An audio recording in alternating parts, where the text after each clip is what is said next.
Hi, this is Freya with your next singing tip. You've probably heard the saying, practice makes perfect. Well, if it does, we should definitely practice. But how do you go about practicing as a singer? How, when, and what exactly should you practice? Well, if you want to find out, stay tuned.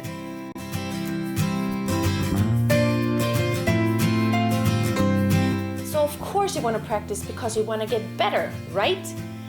But here are some things that you should think about when practicing. Question number 1, when should you practice? Well, first of all, of course, you should be in good vocal health because there's no use practicing when you're having the worst cold of your life and your throat is all swollen up and you can't even produce a tone. Now, for some people, it's good in the morning time. For some people, it's good in the evening time.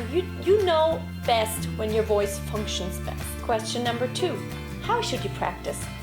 Now, of course, first of all, you should have a warm-up. Your voice needs to warm up. If you don't have a warm-up routine, check out my video right here. Now, after the warm-up routine, you should move on to your music. Pick your pieces of music that you want to practice and start with the one that feels the easiest to you. First start with the lower ones and then work yourself up and do the hardest, most difficult, most straining passages at the end. Now, when practicing your songs, you should always do your homework. Don't ever start practicing your songs without doing some text analysis. And you will see your voice does something. Your voice reacts to what's going on inside of you. You have different voice colors if you just feel what you're singing. So always do your text work, always do your analysis, always have pictures of what it means to you and what it feels like to you. Number 3, what should I practice?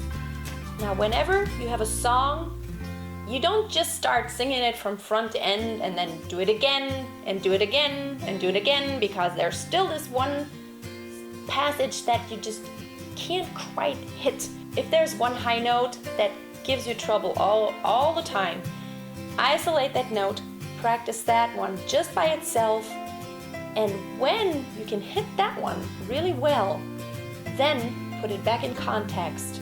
Also, what helps a lot of times is to slow down a passage.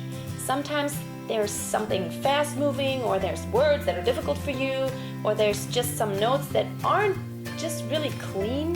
So in order to get them cleaner, slow it down. Your brain has to kind of just grasp what notes you want to sing, and once your brain has really grasped it and you've done it slowly, speed it up a little bit.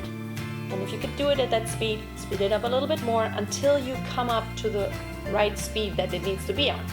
After you've mastered your difficult passages and you've sung the whole song through and you have the feeling today it's getting much better than it was before, that's awesome, that's great. But no matter how your practicing session goes, don't ever end on something that kept you frustrated. Always end with something that you really enjoy, that feels good. So maybe you just want to sing your favorite song that means a lot to you, that you just have always enjoyed singing. And finally, the last question, where should you practice? Now, as a singer, it's always easiest to practice in a room that's not completely dry. Dry meaning that there's no sound coming back to you, that the room swallows it all up. If you have the chance, try to practice in a big room. Maybe you have access to a church auditorium or something like that. That is a really awesome room to practice in.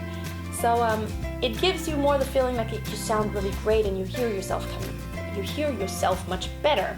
And as we talked about in my pitch control video, it is so important to hear yourself. That is extremely important. It'll make your practice session so much more efficient. However, I think it's also important that you have a feeling that you're alone, that nobody's listening to you, because let's be honest, every time you have the feeling someone's listening to you, you don't do the same things that you would do if you were all alone and you know nobody's listening to you.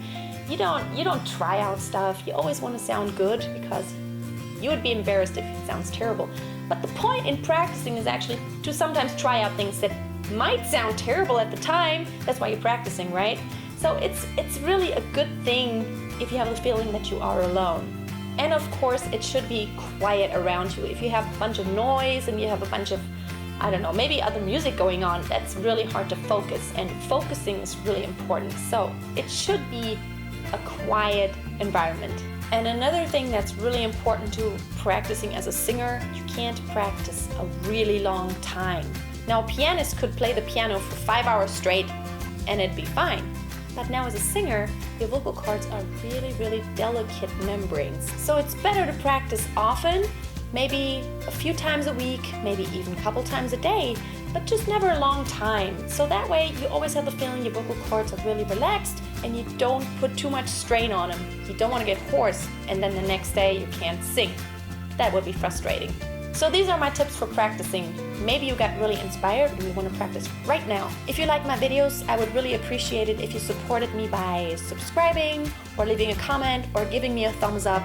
And hope you check back soon. I also have other videos in which I perform. Check them out if you haven't. And have a wonderful day. Always keep singing and always keep a song in your heart. Bye.